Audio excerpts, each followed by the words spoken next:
মেয়েদের একটা কমন সমস্যা, সব সময় বলে যে তুমি না আমাকে আগের মতো ভালোবাসো না, তুমি না আমাকে আগের মতো ভালোবাসো না। এই ভালোবাসো না ভালোবাসো না বলতে বলতে বাংলাদেশের জনসংখ্যা এখন 40 কোটি।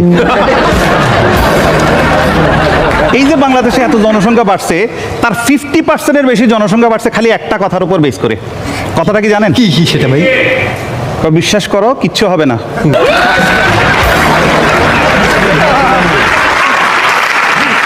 আসলে পুরুষ মানুষকে নিয়ে একটু কথা বলবো।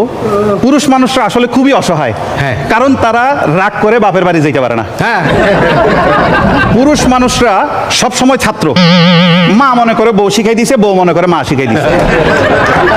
ছোটবেলা মা বলে বাবু তুমি কিচ্ছু বোঝো না, বড় হওয়ার পর বউ বলে তুমি কিচ্ছু বোঝো না, এখন বাচ্চা কাচ্চারা বলে বাবা তুমি কিচ্ছু বোঝো না। পুরুষ মানুষ তো এটাও বোঝে না যে তার বোঝার ঠিক বয়সটা কখন।